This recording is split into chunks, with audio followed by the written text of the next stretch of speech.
for joining us for our first Lunch and Learn webinar for 2020.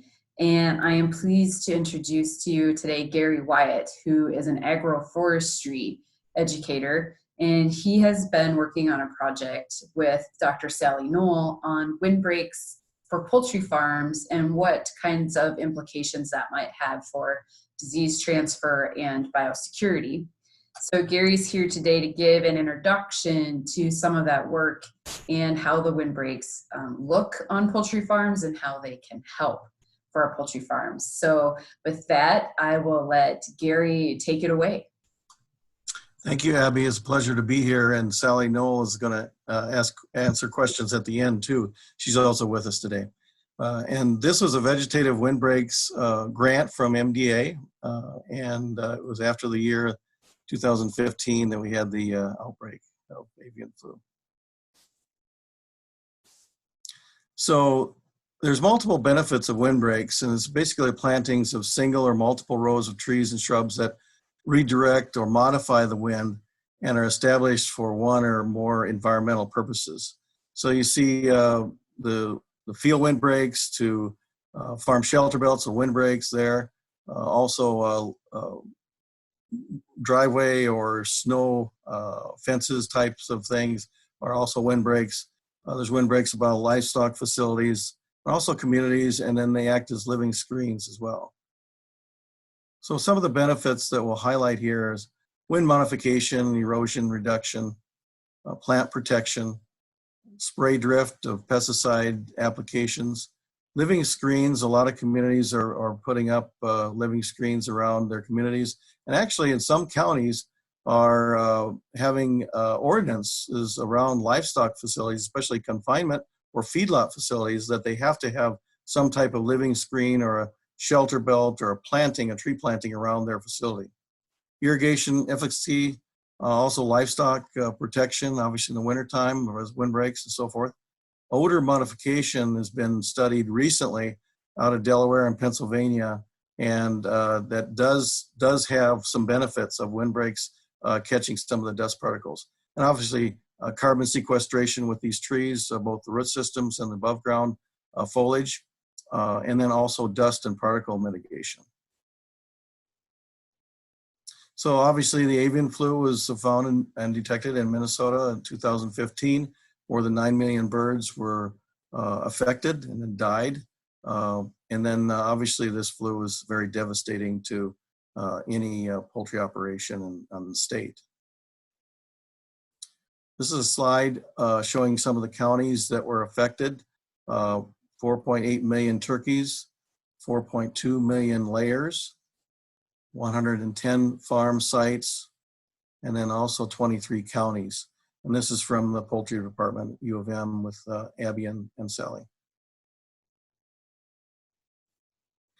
So this was a far-reaching goal of the grant to develop a plan for vegetative windbreaks planted at livestock facilities and an inexpensive method for preventing disease spread that also mitigates dust and odor, saves energy, provides ecosystem services or benefits, wildlife habitat, soil water conservation, carbon storage, and also living screens, and provides aesthetic benefits.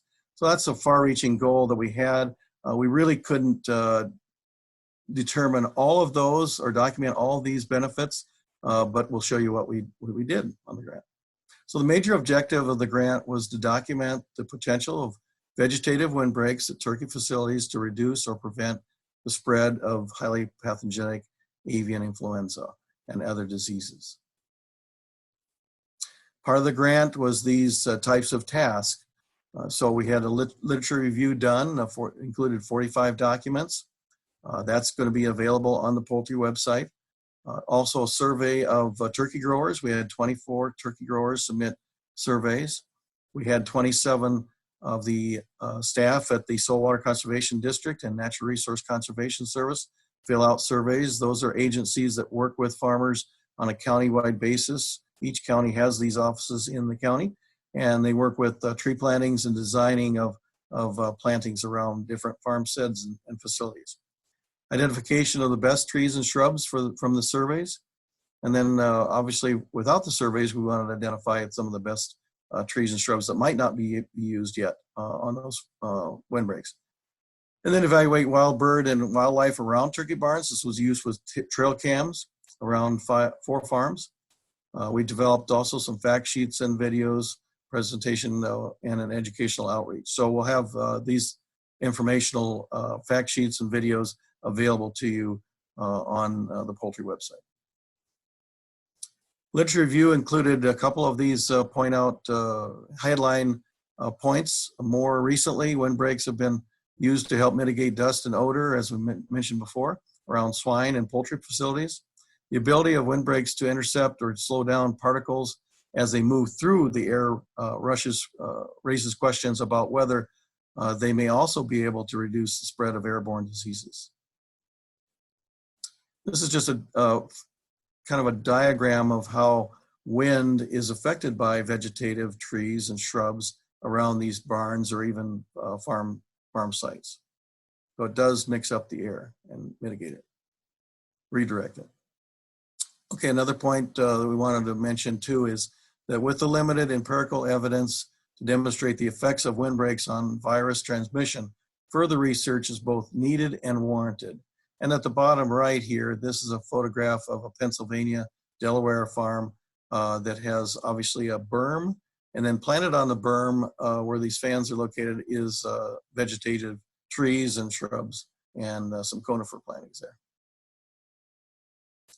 So the survey results of the turkey growers, 22 growers from 18 counties, 33% had a barn with avian flu in 2015. 62.5% have windbreaks around the farm site and other buildings. The distance between the windbreaks were from the barns and so the windbreaks ranged from 30 to 300 feet, and we really suggest about 150 feet is recommended. So that was interesting to see the wide range of distance between the windbreaks and the barns, 30 to 300 feet on the survey. 70% have trees in the windbreak versus other types of shrubbery and so forth.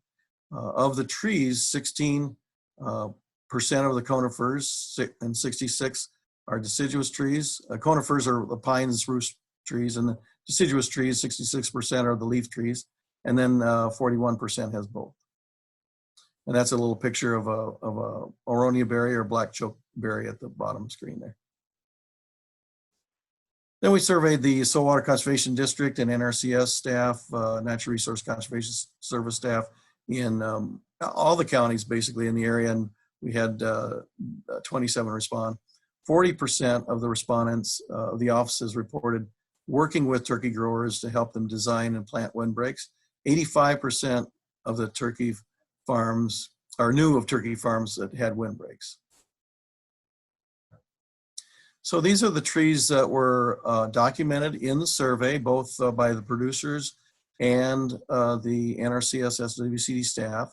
So many wild windbreaks like box elder and so forth, and maybe wild windbreaks that weren't really organized plantings at first, and they were just left as an alley to grow vegetation.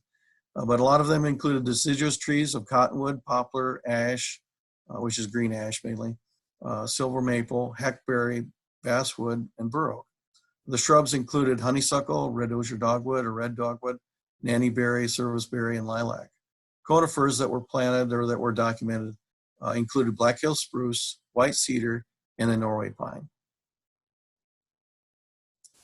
So diversifying tree and shrub plantings is the best recommendation that we want to reinforce when anybody plants windbreaks and plants trees in Minnesota.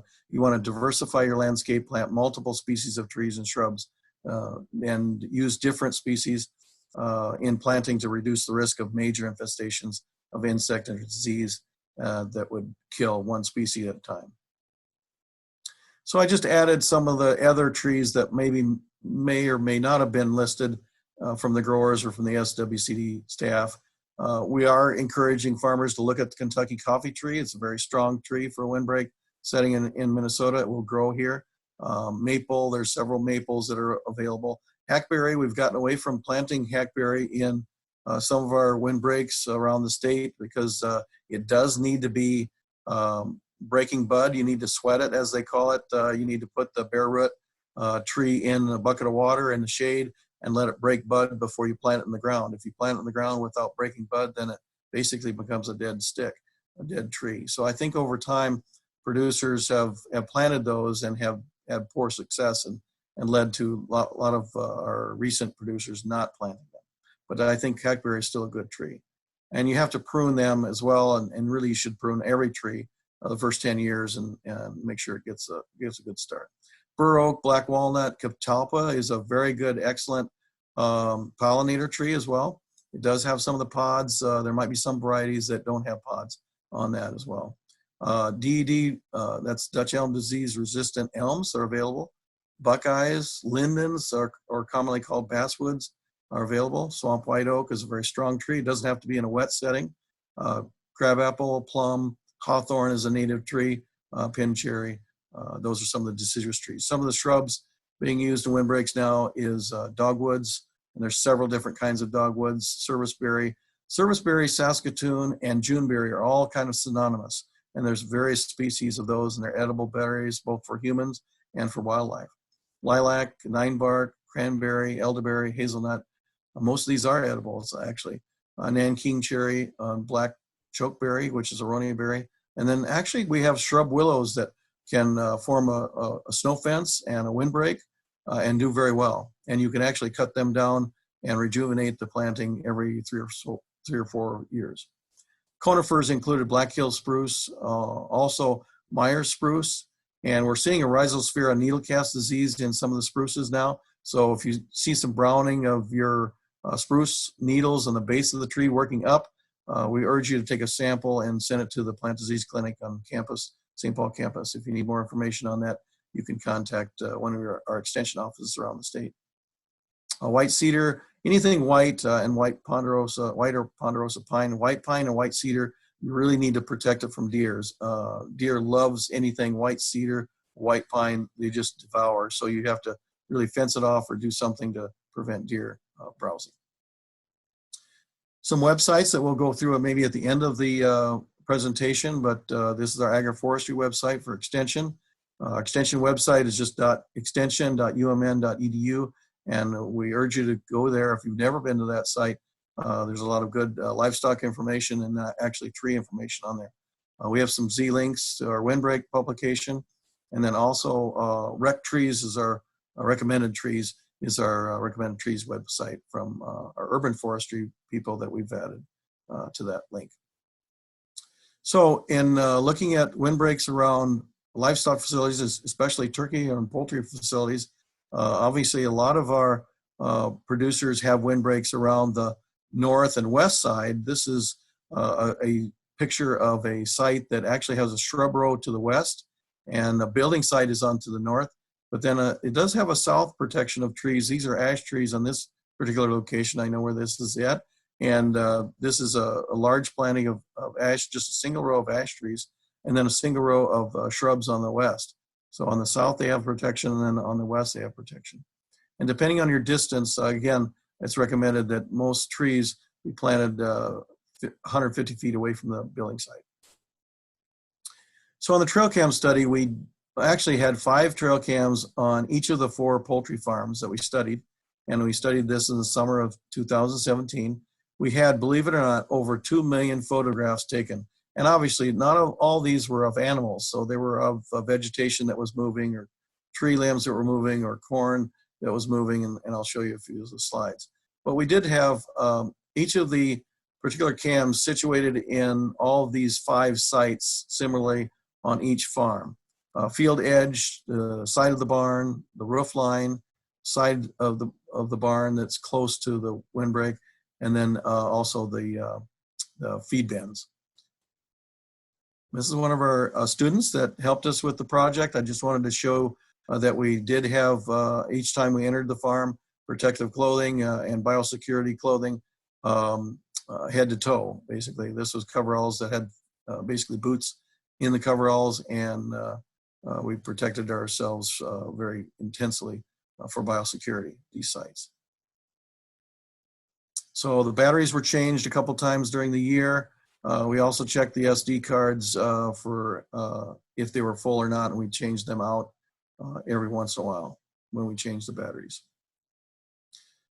These particular trail cams are called Blaze Video. If you're interested in a trail cam, we actually studied 3 different kinds of videos before we purchased several of these. We felt that this was the best and most accurate and sharp photograph, and gave us the most pictures of any of the 3 that we looked at. Blaze Video, I know it's not a big name, but yeah, it's seemingly a pretty good camera, so you may want to look at it if you're looking for a trail cam.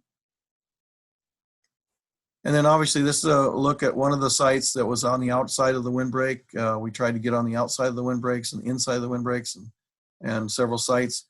There was a cornfield here, so obviously there was a lot of shots of waving leaves and corn leaves in this particular camera that was set up in this location. And there's just a few shots of where we had on some of the sites looking at the barns. The cams actually would detect movement about 60 to 70 feet out. So anything beyond that, it's difficult to catch unless there was some other movement, grass blade or something that was closer that we could detect a further animal that was further distance than that perimeter of 60 feet or 70 feet. So here's some night shots and some day shots of animals, possum here.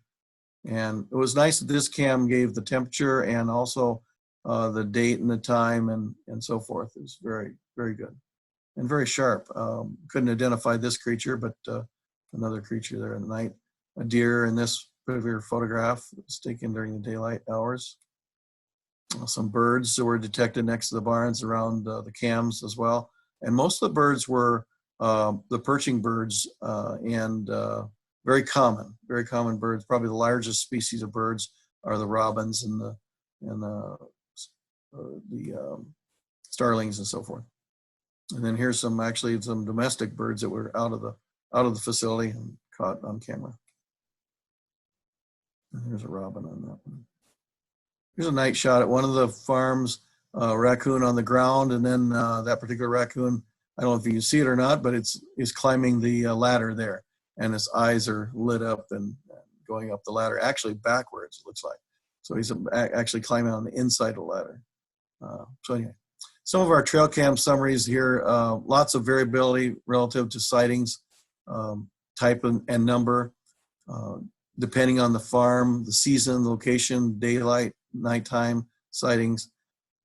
Across all farms, wild birds were the most common observed, and specifically species are hard to identify, especially when flying, but most of them appeared to be the passerine order, which is the songbirds or perching birds.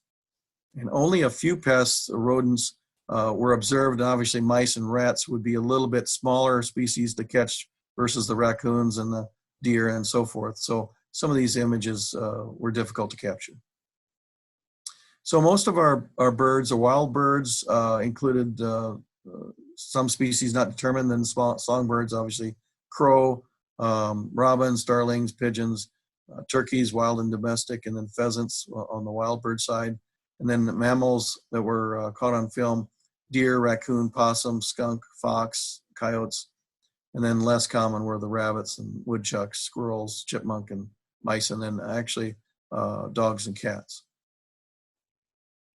So in developing your windbreak or looking at windbreak density, it's important that you consider how many rows you want. You want to include some type of coniferous or cone type spruce or pine in your planting, and then a shrub row usually on the outside to catch the snow. This is a particular planting. Here's another type of planting where actually, this is probably most preferred, that the conifers are planted on the inside of the planting. So you have shrub row on the outside, north and west side of the farm or the complex or the confinement building. And then you have some smaller deciduous trees that would catch the snowdrift that wouldn't break down the limbs. And then actually the inner protection would be hardly any drifting at all, is the coniferous plantings of the pine and spruce and other species. We won't sit on this slide too long, but Windbreak Design is pretty technical, and the SWCD office or NRCS office in your counties can help you design a very good windbreak around your farm and around your barns if you want. So the H is the height. So usually, so the protection on the windward side is 10H, and then on the backward or leeward side, or the leeward side is like up to 25H protection. So you can see that if you have the more planting you have, the better protection, and the higher the tree, you have more protection in that zone. But if you have just a single tree in that middle type diagram there with a single tree, you see there's hardly any drift protection there because the wind actually and blows the snow underneath the tree. So you do want a shrub row that catches that bottom part. And then obviously on the bottom slide has a shrub row, and then actually 3 rows of coniferous trees there at the bottom, which really protects a lot of the building site away from this planting. And we usually recommend, again, 150 feet away from the building site to have your last planting. This is a very interesting site, and actually this is a swine facility, but this was done many years ago, and I took a picture of it when they planted it. But this particular farmer actually is farming a strip actually next to the barn, and has wide rows. I think there's 25 feet between each of these plantings, which is probably too much or more than what most farmers want to plant because it's taking a lot of land out of production. But it's a very nicely designed windbreak, and also plowing and actually having a crop, which was soybeans in this particular photograph, around the barns, which is very interesting. This is that same barn setup in the wintertime. Obviously, this shrub row is catching most of the snow. To the left is the west, and then obviously we're looking north. The conifer trees were 150 feet away from the barn, and then the shrubs were actually as far out as 300 feet. So all that were snow catch areas and actually protected the barn really well. We're getting toward the end of the presentation here. We're just going to show some slides here now of our website. This is the Agroforestry website that we have with the University of Minnesota Extension. There's a National Agroforestry Center down at Lincoln, Nebraska. And this is a very good website for publications for agroforestry practices, including windbreaks. We have our windbreak fact sheet online, and that's available at our website, our agroforestry website. Also, recommended trees or the rec trees is also on our extension website, and you can find that. And this is actually prepared for each region of the state. You can click the region that you live in, and it'll actually tell you what recommended trees they require or suggest. And then also they give you some trees to try, which is pretty interesting. This is a link to our new video on windbreaks and poultry operations. It's basically our Z link. It's a breakdown of the hyperlinks. So it's z.umn.edu/p-windbreaks. And yeah, we want you to watch that and learn more about our windbreak study and windbreaks around poultry facilities. So in summary, studies on windbreak plantings have already documented odor mitigation and visual screening. Future research is needed, however, to see if dust and other particles that may be carrying diseases can be mitigated.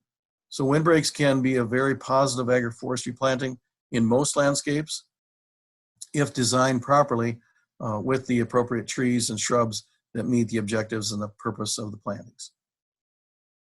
Some other offices that would be very helpful for you in your county office or county location. We talked about these before, the Soil Water Conservation District. Many of the soil water conservation districts in the state of Minnesota actually do have trees to sell, and they sell trees this time of the year, February to March. You may want to contact them, and you can contact them any time of the year, certainly, but they do help producers design and figure out what type of tree plantings would work best on your farm and around your poultry facility. Also, the NRCS, Natural Resource Conservation Service, has equipped programs, and these are basically funded programs that can help you with tree plantings.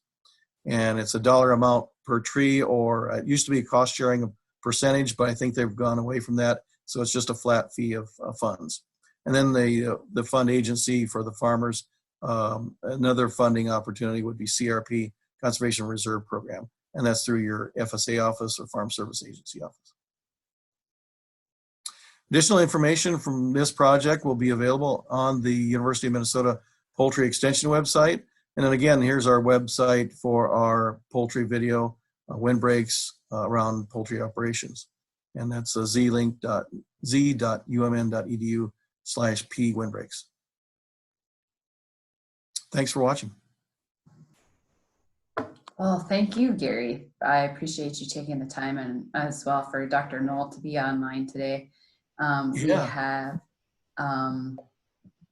no other guests to ask any questions, unfortunately. So for those of you who might be watching this recording, please reach out to any one of the three of us if you have any further questions. And again, we will try to post a lot of this content on the Poultry Extension webpage, on our blog, and as well on our YouTube channel. So stay tuned. There will be more information rolling out. So thank you, Gary. Thank you.